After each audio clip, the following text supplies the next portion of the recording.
उनसे ये है कि 26 तारीख को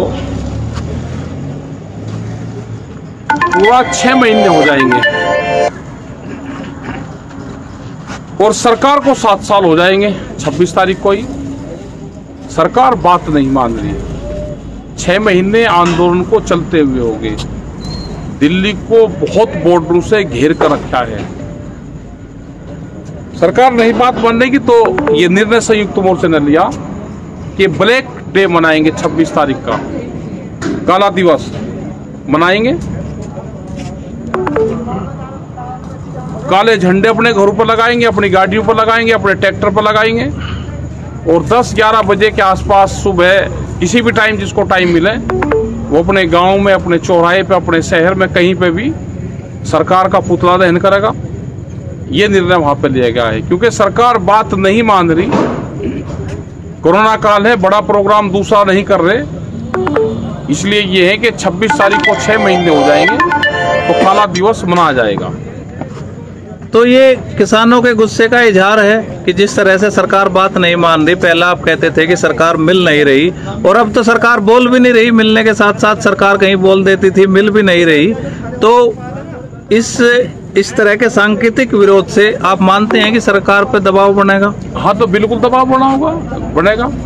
ये जाएगा, आम लोगों को पता चलेगा, तो ये बिल्कुल दबाव बनेगा। एक आंदोलन करने का ये भी एक तरीका है।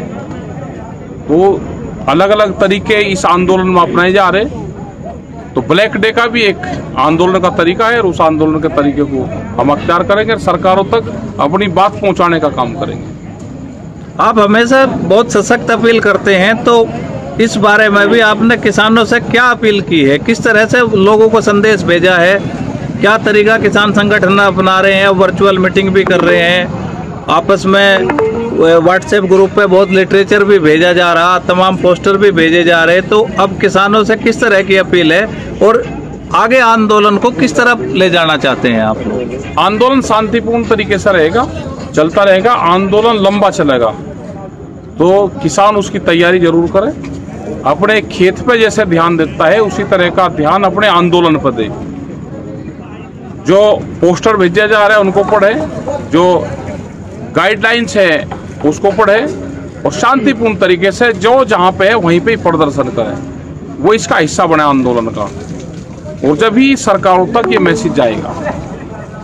कोरोना का कोहराम किसानों को सरकारें और मीडिया मिलकर कर रही हैं बदनाम। एक सूची जारी की है हरियाणा सरकार ने कि देखिए किसान आंदोलन से आते हैं और गांव-गांव में कोरोना फैला रहे हैं, जबकि सच्चाई ये है कि कोरोना के केस आज तक किसी बॉर्डर पे आधिकारिक रिकॉर्ड में नहीं मिले हैं। अगर किसी किसान को हार्ट अटैक भी आता है, उसको हॉस्पिटल ले जाया जाता है तो जबरदस्ती उसको कोरोना का मरीज साबित करने का प्रयास किया जाता है। ऐसी घटना 2 दिन पहले भी सोनीपत के हॉस्पिटल में हुई है। जिनको कोरोना बताते हैं उनका पोस्टमार्टम देश में होता नहीं है, उनका पोस्टमार्टम भी हुआ, फिर भी मीडिया उनको कोरोना बता रही है। तो ये सरकार के साथ मिलकर जो है एक बड़ा अभियान किसान आंदोलन को बदनाम करने का है। टिकैत साहब, आप इससे कैसे निपटेंगे? इससे निपटेंगे सोशल मीडिया के माध्यम से निपटेंगे और अपने लोग समझदार हैं। गाँव में जो प्रचार होता है वो प्रचार पूर्ण रूप से झूठा प्रचार होता है। कोरोना का उद्गम स्थल ये आंदोलन नहीं है, ये तो कॉलोनियां हैं, ये तो घर हैं। पूर्ण रूप से ये घर है अपने और ये ना खाली होंगे। ये जिस तरह से मीडिया प्रचार कर रही है, जिस तरह से सरकारें उनके माध्यम से प्रचार करवा रही हैं कि किसान चला जाए। अगर कोरोना काल में देश में कानून आ सकते हैं तो कोरोना काल में ही देश में से कानून खत्म भी हो सकते हैं। अगर इतनी ज्यादा चिंता है तो आप कानून को वापसी ले लो, एमएसपी पे कानून बनाओ, उसकी घोषणा करो। देश में अगर कोरोना है, कोई बीमारी है तो उसके नाम पे आप हॉस्पिटल, ऑक्सीजन हॉस्पिटल का आप वो करो। गांवों में हॉस्पिटल बने हुए हैं, उनकी बिल्डिंगें बने हुई हैं, वहाँ पे कोई डॉक्टर नहीं है, दवाइयाँ नहीं है। सरकारों को पहले ध्यान देना चाहिए कि बीमार कोई आदमी है तो उसको अस्पताल मिले। किसान का रास्ता पार्लियामेंट जाता है, बीमार आदमी का रास्ता हॉस्पिटल जाता है, तो दोनों के रास्ते अलग अलग हैं। कोई भ्रम की स्थिति में ना रहे। बीमार कोई होगा तो अस्पताल जाएगा, सरकार की जिम्मेदारी है। और किसान आंदोलन का रास्ता पार्लियामेंट जाता है, इसका समाधान पार्लियामेंट से होगा। तो इन अफवाहों पर ध्यान ना दे।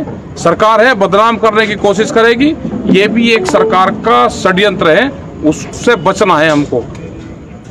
देखिए, कई दिनों से खबरें छप रही हैं कि गंगा में शव आ रहे हैं, और दुख का विषय ये है कि संस्कृति के अनुसार जो है अंतिम संस्कार किया जाता है, लेकिन उत्तर प्रदेश से एक बहुत मतलब एकदम मानवता को शर्मसार कर देने वाली एक तस्वीर सामने आई कि पुलिस के कुछ लोगों ने एक आदमी को टायर में डाल के जला दिया। दूसरी एक तस्वीर सामने आई कि गंगा के किनारे शव को रेत के नीचे दाब दिया गया और जैसे ही हल्की सी बारिश हुई में सब बॉडी ऊपर आ गई। इस तरह का कहर देश में है, लेकिन सरकार मानने को तैयार नहीं है, इंतजाम को तैयार नहीं है। केवल सरकार को किसानों को बदनाम करना है। आपके पीछे जो झोपड़ी है, इस तरह की साइड में झोपड़ी है, तमाम अलग अलग टेंट घर जैसे लोगों ने बना के और बड़े डिस्टेंस के साथ रह रहे हैं, कुछ परिवार भी रह रहे हैं, तो तमाम एहतियात यहाँ पे बढ़ती जा रही, फिर भी किसान आंदोलन को बदनाम किया जा रहा। तो सरकार अपनी नाकामी छिपाने के लिए जो कर रही है, उस पर आपका क्या कहना है? सरकार को तो ये है कि आंदोलन से किसान अपने घर चले जाए, लोग मरे जीवे कुछ ही हो, उससे ना कोरोना का कोई मतलब है, ना इनकी गिनती हो रही कितने लोगों की डेथ हो रही। यहाँ तो लोग सुरक्षित महसूस मानते हैं अपने आप को। यहाँ पे सैनिटाइजर का छिड़काव होता है, यहाँ पे जो फॉगिंग होती है वो होती है हर रोज। तो यहाँ पे बीमारियां नहीं है। बीमारी तो गांव में होगी, शहर में होगी, कॉलोनी में होगी, उसका इलाज करें, हॉस्पिटलों को बनाएं। हॉस्पिटलों में ऑक्सीजन नहीं है, ऑक्सीजन का इंतजाम करें। पूरे देश में हाहाकार मचा हुआ है, हम अपना शांति से यहाँ बैठे, हमको डिस्टर्ब करने की कोशिश ना करें। जब सरकार बातचीत करना चाहेगी, हम जब सरकार से बात कर लेंगे। अभी अपने हॉस्पिटलों पर ध्यान दे सरकार। जिस कॉरपोरेट के खिलाफ आपकी लड़ाई है, इस कोरोना काल में देखने को उसका एक रूप और मिला है कि सरकारें लंबे समय से, किसी की भी सरकार रही हो, स्वास्थ्य, ग्रामीण चिकित्सा और शिक्षा पे बजट खत्म करती रही, उसको घटाती रही, जिससे सरकारी अस्पताल और स्कूल बंद होने के कगार पर आ गए। आज भी वही स्थिति है, लेकिन वर्तमान में ये तमाम शिकायतें आ रही हैं कि प्राइवेट जो निजी अस्पताल है, उनको लूट की छूट मिली हुई है। 5 लाख रुपए एडवांस में जमा कराते हैं। कोरोना का इलाज अगर होता है तो वो 10 लाख रुपए से लेकर 50 लाख रुपए तक दिल्ली एनसीआर में होता है। तमाम उपकरण छोटे जो शहरों में है, उसी इलाज के वो 5 से 10 लाख रुपए लेते हैं। सरकारी सिस्टम ध्वस्त हो चुका है, लेकिन सरकार अभी उसको मान नहीं रही है। सरकार ने एक पैकेज बनाया है कि 50,000 करोड़ रुपए का लोन सस्ती रियायती दरों पे निजी अस्पतालों को देंगे। अगर यही काम सरकारी अस्पतालों के लिए किया जाता तो इसका क्या लाभ होता। और जिस तरह से निजीकरण को बढ़ावा दिया जा रहा, तो इसके इफेक्ट आप देख चुके हैं। तो इस पर आपकी क्या राय है? सरकारी हॉस्पिटलों को ये फंड देते, वहाँ पे जो बिल्डिंग बनी हुई है उसमें डॉक्टर को बैठाते, वहाँ पर दवाई देते, तो ये देश बचता, गरीब आदमी अपना इलाज करवा लेता। आज सारा प्राइवेटेशन हो रहा है। प्राइवेट हॉस्पिटलों में लूट के सिवा कुछ नहीं है। डॉक्टर बच के जाते हैं, लेकिन उनको पैसा चाहिए। पूरी जनता से जो पैसा है कोरोना के नाम पे वो खाली करवा लिया। एक बड़ा षड्यंत्र है। सरकारी हॉस्पिटल, हमारे सरकारी डॉक्टर, उसके इंतजाम करना चाहिए था। उतना फंड उन पर हम लगाते तो उससे ज़्यादा फायदा हो जाता। और बहुत जगह जहाँ प्रेशर दे के काम करवाए हैं, वहाँ पे काम चल रहे हैं। 8-8, 9-9, 10-10 सिलेंडर एक का गाँव में अगर दे दिए तो उससे बहुत लोगों की जान बची। यहाँ पे जो सिख समुदाय हैं, इंटरनेशनल खालसा के माध्यम से जो यहाँ पे गाजियाबाद में लंगर चला गया ऑक्सीजन का, उससे कई हजार लोगों की जान यहाँ पे बची। संयुक्त मोर्चे उनका धन्यवाद कर रहा, उनके साथ में हमेशा रहता है। जब पुलिस उनको तंग करती थी तो किसान संगठन वहाँ पे खड़ा हुआ। और आज यही सरकारें, यही अधिकारी उसकी तारीफ कर रहे। आज उनको पूर्ण रूप से वे फैसिलिटी अवेलेबल करवाई।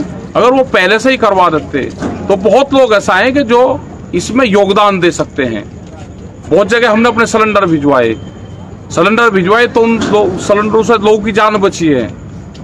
तो ऑक्सीजन पर हमको काम करना चाहिए, दवाइयों पर हमको काम करना चाहिए। और जो रूरल पे जो हॉस्पिटलों की बिल्डिंग पड़ी है उनको ठीक करके वहाँ पे हमको काम करना चाहिए।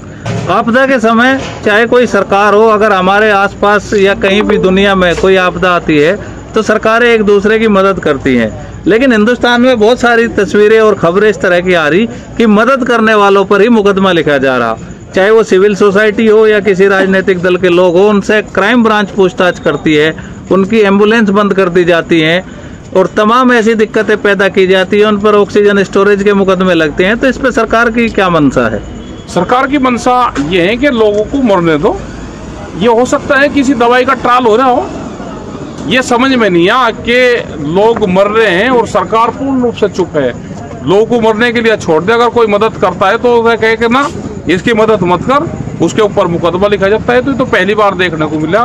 तो इसका जनता ही इसका जवाब देगी पूर्ण रूप से, कौन लोग उनकी मदद कर रहे हैं, कौन लोग अपने घरों में बैठे हैं। जितने भी लीडर्स हैं वो कोई सड़कों पर नहीं है, कोई बातचीत नहीं करना चाहता, कोई अपने लोगों की मदद नहीं करना चाहता।